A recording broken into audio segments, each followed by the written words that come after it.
ആരാ? എന്താ വന്നത്? ഞാൻ കിളിമാനൂർ ത്രിവിക്രമ സ്വാമിയുടെ അടുത്തുനിന്ന് വരിക. മനസ്സിലായി. ഇവിടെ ഒരു ക്രിയയുടെ കാര്യം പറഞ്ഞിട്ടുണ്ടായിരുന്നു. അതെ. അതിനുവേണ്ടിയുള്ള പൂജാ സാധനങ്ങളുടെ ചാർത്ത ഇതിവിടെ ഏൽപ്പിക്കാൻ പറഞ്ഞു സ്വാമി. ഇതിൽ പറഞ്ഞിരിക്കുന്ന സാധനങ്ങളെല്ലാം രാവിലെ തന്നെ ഒരുക്കി വെക്കണമെന്ന് സ്വാമി പ്രത്യേകം പറഞ്ഞു. ഓ, അല്ല, എപ്പോഴായിരിക്കും പൂജ തുടങ്ങുക? അങ്ങനെ കൃത്യസമയമൊന്നും സ്വാമി പറഞ്ഞിട്ടില്ല. രാഘോലം കഴിഞ്ഞ് എപ്പോ വേണമെങ്കിലും ക്രിയ തുടങ്ങാം. അതിനനുസരിച്ച് ആളെ ഒരുക്കിയിരുത്തുക. എന്ന് ഞാൻ പോട്ടെ. ശരി.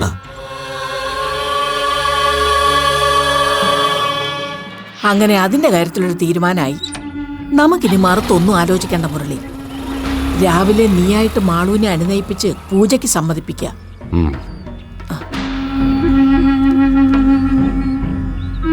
എന്റെ ഗണപതി ഭഗവാനെ, വിഘ്നങ്ങളൊന്നും ഉണ്ടാകാതെ എല്ലാം മംഗളമാക്കി തരണേ.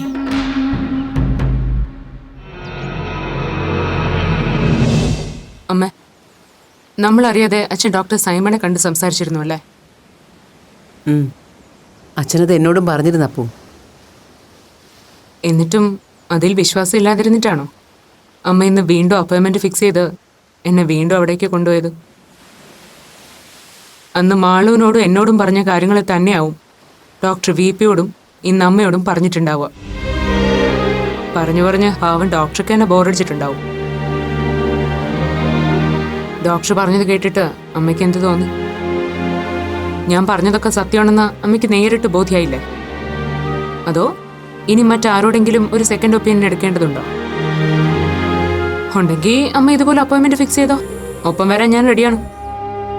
ബട്ട് വൺ കണ്ടീഷൻ, എന്നെ കൗൺസിലിംഗ് നടത്തി ഒരു സുന്ദരിക്കുട്ടിയാക്കി കയ്യിൽ തരാമെന്ന ആരുടെയും പ്രലോഭനത്തിൽ അമ്മ വീണു പോരുത്. കാരണം അതൊരു വെറും വാഗ്ദാനം മാത്രമായിരിക്കും എന്നുള്ളതാ സത്യം. മാറില്ലമ്മ. ഒന്നല്ല 1000 കൗൺസിലിങ്ങിന് വിധേയമായാലും എന്റെ മനസ്സിനെ മാറാൻ പോകുന്നില്ലമ്മേ. അതങ്ങനെയാണ്. അമ്മയ്ക്കത് എത്രത്തോളം മനസ്സിലാവുന്നൊന്നും എനിക്കറിയില്ല. അപ്പോ നിന്റെ മനസ്സ് ഏറെക്കുറെ എനിക്ക് ഊഹിക്കാവുന്നതേ ഉള്ളൂ. പക്ഷേ എന്തുകൊണ്ട് നീ ഇങ്ങനെ, അതാ എനിക്ക് മനസ്സിലാവാത്തത്. അതെന്റെ കുറ്റമല്ലമ്മേ.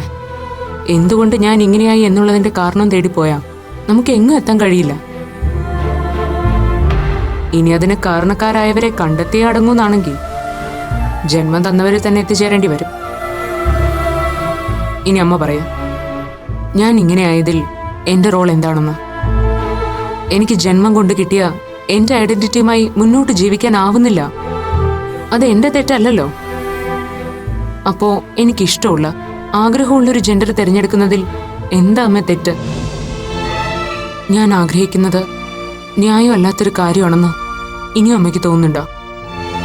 ഞാൻ പറഞ്ഞല്ലോ അപ്പൂ, മനസ്സുകൊണ്ട് ഞാൻ നിന്റെ ഒപ്പം തന്നെയാണ്.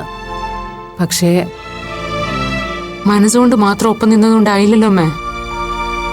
ഈ ലോകത്ത് ആദ്യമായി ജെൻഡർ ക്രൈസിസ് നേരിടുന്ന ഒരാളല്ല ഞാൻ. എന്നെപ്പോലെ ഇത്തരം ക്രൈസിസിലൂടെ കടന്നു പോകുന്ന ഒട്ടനവധി പേർ നമുക്കിടയിലുണ്ട്.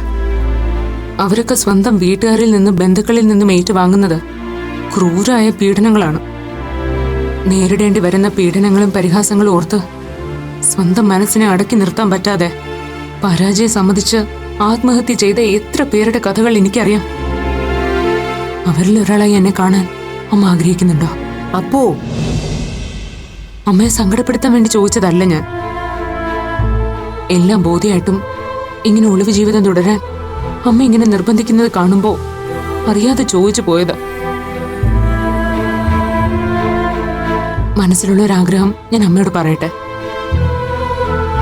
നേരത്തെ ഞാൻ സൂചിപ്പിച്ചതുപോലെ ഇഷ്ടമുള്ള ജെൻഡറിൽ ജീവിക്കാൻ ആഗ്രഹിച്ചു പോയതിന് വീട്ടുകാരുടെ കൊടിയ ഉപദ്രവം സഹിക്കേണ്ടി വരുന്ന ഒരുപാട് ആൾക്കാരില്ലേ? അവർക്ക് വേണ്ടി, അവരുടെ മാതാപിതാക്കൾക്ക് വേണ്ടി എന്റെ അച്ഛനും അമ്മയ്ക്കും ഒരു നല്ല കാര്യം ചെയ്ത് മാതൃകയായിക്കൂടെ? എന്താ അപ്പൂ നീ ഉദ്ദേശിക്കുന്നത്? ഒരു വ്യക്തി അയാൾക്ക് ഇഷ്ടപ്പെടുന്ന ഒരു ജെൻഡറിൽ ജീവിക്കാൻ ആഗ്രഹിക്കുന്നത് ഒരു കുറ്റമോ രോഗമോ അല്ലെന്നും അത് ആ വ്യക്തിയുടെ മൗലിക അവകാശമാണെന്നും അതിനെ പൂർണ്ണ മനസ്സോടെ സ്വീകരിക്കുകയാണ് അച്ഛനമ്മമാർ ചെയ്യേണ്ടതെന്നും എന്റെ ജീവിതത്തിലൂടെ, അല്ല നമ്മുടെ ജീവിതത്തിലൂടെ ഈ സമൂഹത്തിനോട് ഉറക്കെ വിളിച്ചു പറയാൻ എന്റെ അച്ഛനും അമ്മയ്ക്കും കഴിയോ? അച്ഛനെ പോലൊരാൾക്ക് അതിന് കഴിഞ്ഞാ അമ്മ അതിനൊപ്പം നിന്നാ ഇതുപോലെ ഒരുപാട് ആൾക്കാരുടെ തെറ്റിദ്ധാരണകൾ മാറിക്കിട്ടും. എന്നെപ്പോലെ മാനസിക സമ്മർദ്ദം അനുഭവിക്കുന്ന ഒരുപാട് പേർക്ക് അത് എത്ര ആശ്വാസമായിരിക്കും എന്നറിയോ?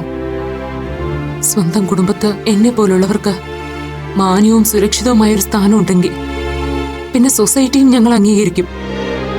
ആരുടെയും കുത്തുവാക്കുകളോ പരിഹാസമോ ഇല്ലാതെ അന്തസ്സായിട്ട് ആത്മാഭിമാനത്തോടെ ഞങ്ങൾക്കും ജീവിക്കാനാകും. അതിന് എന്റെ അച്ഛനും അമ്മയും ഒരു നിമിത്തമായ അതിന് ഏറ്റവും കൂടുതൽ സന്തോഷിക്കുന്നതും അഭിമാനിക്കുന്നതും ഞാൻ തന്നെയായിരിക്കും. എന്താ അമ്മ, അതിന് എന്തെങ്കിലും ഒരു സാധ്യതയുണ്ടോ? അമ്മയ്ക്ക് എന്ത് തോന്നുന്നു?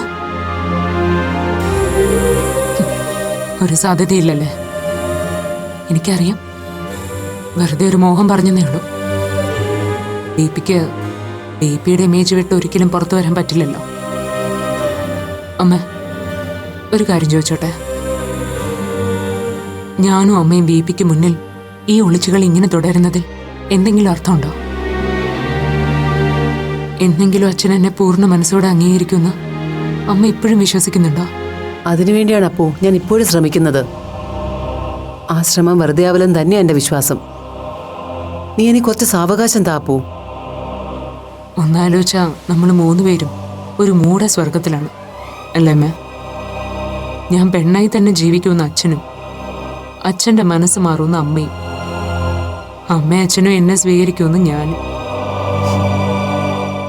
ഒരിക്കലും യാഥാർത്ഥ്യമാകാൻ സാധ്യതയില്ലാത്ത ഒരു ഇമാജിനറി ട്രയാങ്കിളിന്റെ 3 മൂലയിലിരുന്ന് സ്വപ്നം കാണുന്ന 3 പേർ. മൂഢസ്വർഗത്തിലെ സ്വപ്നജീവികൾ തന്നെയാ നമ്മള്, അല്ലേ അമ്മ?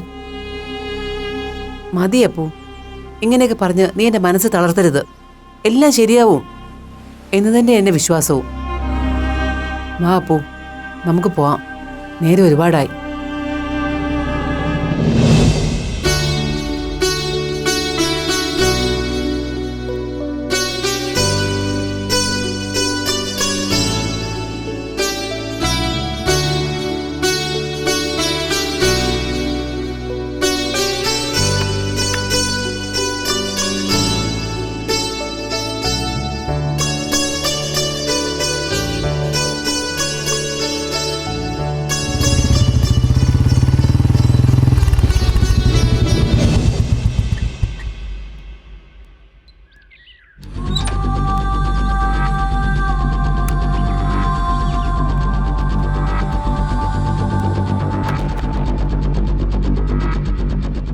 പറഞ്ഞതൊക്കെ ഓർമ്മയുണ്ടല്ലോ അപ്പൂ.